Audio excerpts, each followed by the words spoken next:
Hi hello ಎಲ್ರಿಗೂ ನಮಸ್ಕಾರ. ನಮ್ಮ ಅನುಗ್ರಹ ಹೊಂಟದ್ರಿ ಚಾನಲ್ಗೆ ಎಲ್ರಿಗೂ ಸ್ವಾಗತ. ಇವತ್ತು ಕಾಲ್ ಸೂಪ್ಗೆ ಎಲ್ಲ ರೆಡಿ ಮಾಡ್ಕೊಂಡಿದ್ದೀನಿ. ಇದು ನಾವು ಮೊನ್ನೆ ಒಂದು ಪ್ರೋಗ್ರಾಮ್ನ ಆರ್ಗನೈಸ್ ಮಾಡಿದ್ವಿ, ನಾನು ನಮ್ಮ ಯಜಮಾನ್ರು ಇಬ್ಬರು ಸೇರಿಕೊಂಡು. ಆಗ ಊಟನ ಮಾಡ್ತಾ ಇರುವಂಥ ಸಂದರ್ಭದಲ್ಲಿ ತೆಗೆದಂಥ ಕೆಲವೊಂದು ಪಿಕ್ಗಳನ್ನ ನಾನು ಇಲ್ಲಿ ಹಾಕಿದ್ದೀನಿ.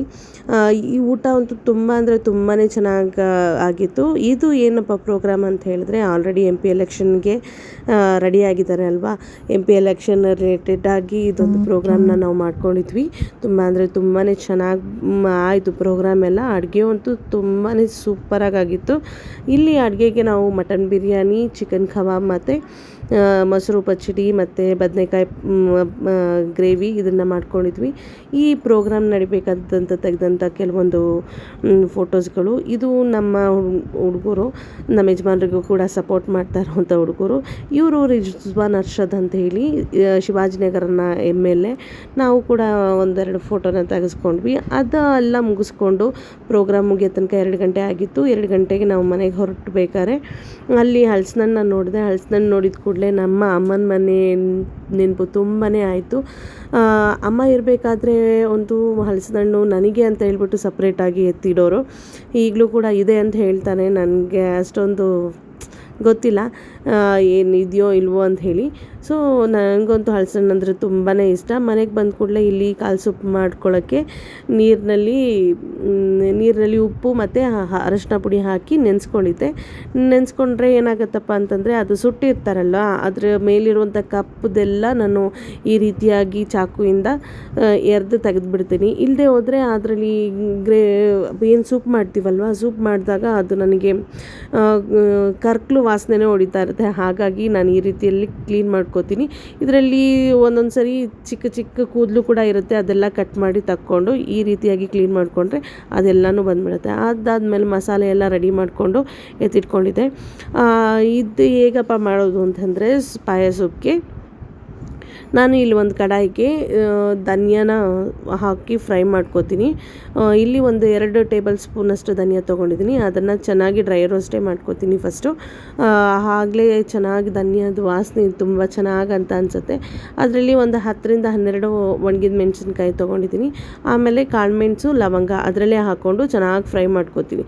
ಫ್ರೈ ಮಾಡ್ಕೊಂಡ ನಂತರ ಇಲ್ಲಿ 1 ಟೇಬಲ್ ಸ್ಪೂನಷ್ಟು ಎಣ್ಣೆನ ಹಾಕ್ಬಿಟ್ಟು ಶುಂಠಿನೂ ಮತ್ತು ಬೆಳ್ಳುಳ್ಳಿ ಅದರಲ್ಲೇ ಫ್ರೈ ಮಾಡಿಕೊಂಡು ಎತ್ತಿಟ್ಕೊಂಡು ಒಂದು ಮಿಕ್ಸಿ ಜಾರ್ಗೆ ಹಾಕಿ ನುಣ್ಣಗೆ ರುಬ್ಕೊಳ್ಬೇಕು.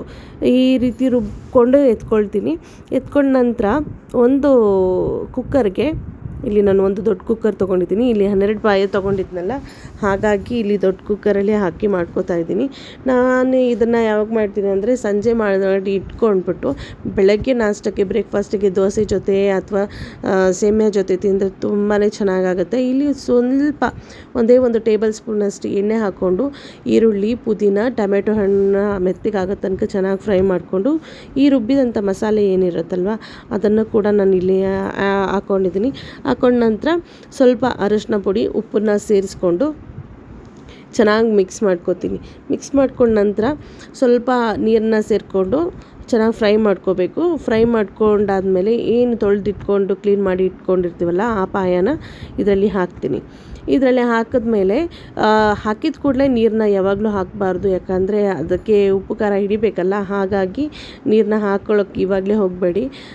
ಸ್ವಲ್ಪ ಹೊತ್ತು ಒಂದು 10 ನಿಮಿಷ ಅದರಲ್ಲೇ ಏನಿರುತ್ತೆ ಆ ಮಸಾಲೆಯಲ್ಲೇ ಬೇಯಬೇಕು. ಬೇಯ್ದಾದ ನಂತರ ಇಲ್ಲಿ ನಾನು ಚೆನ್ನಾಗಿ ತಿರುಗಿಸ್ಬಿಟ್ಟು ಸ್ವಲ್ಪ ಹೊತ್ತು ಬೇಯೋಕ್ಕೆ ಬಿಟ್ಬಿಡ್ತೀನಿ.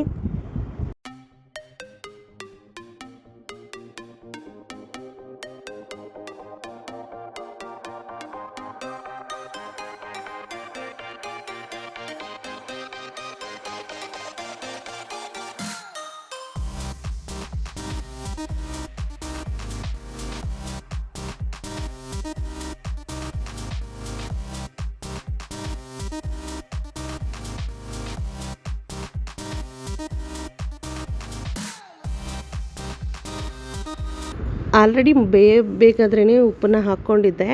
ಇವಾಗಲೂ ಸ್ವಲ್ಪ ಉಪ್ಪನ್ನು ಹಾಕ್ಕೊಳ್ತಾ ಇದ್ದೀನಿ. ಯಾಕಪ್ಪ ಅಂತಂದರೆ ಈಗ ನೀರನ್ನ ಆ್ಯಡ್ ಮಾಡಬೇಕಲ್ಲ, ಚೆನ್ನಾಗಿ ಬೆಂದಿದೆ ಅಂತ ಅಂದ್ಕೊಂಡಿದ್ದೀನಿ. ಚೆನ್ನಾಗಿ ಬೆಂದಿದೆ ಅನ್ನೋದಕ್ಕಿಂತ ಚೆನ್ನಾಗಿ ಮಸಾಲೆ ಎಲ್ಲ ಹಿಡಿದಿದೆ ಅಂತ ಹೇಳ್ಬೋದು. ಈಗ ನೀರನ್ನ ಆ್ಯಡ್ ಮಾಡ್ಕೊತಾ ಇದ್ದೀನಿ. ನಮಗೆ ಎಷ್ಟು ಬೇಕೋ ಅಷ್ಟು ನೀರನ್ನ, ನಮಗೆ ಸೂಪ್ಗಿಂತ ಒಂದು 2 ಗ್ಲಾಸ್ ನೀರು ಹೆಚ್ಚಿಗೆನೇ ಹಾಕ್ಕೋಬೇಕು. ಯಾಕಂದರೆ ಅದು ವಿಷಲೆಲ್ಲ ಆದಮೇಲೆ ನೀರೆಲ್ಲ ಕಮ್ಮಿ ಆಗೋಗ್ಬಿಟ್ಟಿರುತ್ತೆ. ಹಾಗಾಗಿ ಇಲ್ಲಿ ಸ್ವಲ್ಪ ಕೊತ್ತಂಬರಿ ಸೊಪ್ಪನ್ನು ಹಾಕ್ಕೊಂಡು ಇಲ್ಲಿ ನಾನು ಒಂದು 8ರಿಂದ 10 ವಿಷಲ್ನ ತೊಗೊಳ್ತೀನಿ.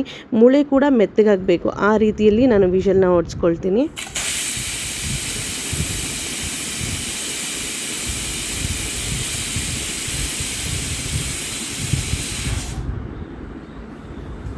ನೋಡಿ, ಪಾಯ ಸೂಪಂತೂ ರೆಡಿಯಾಗಿದೆ.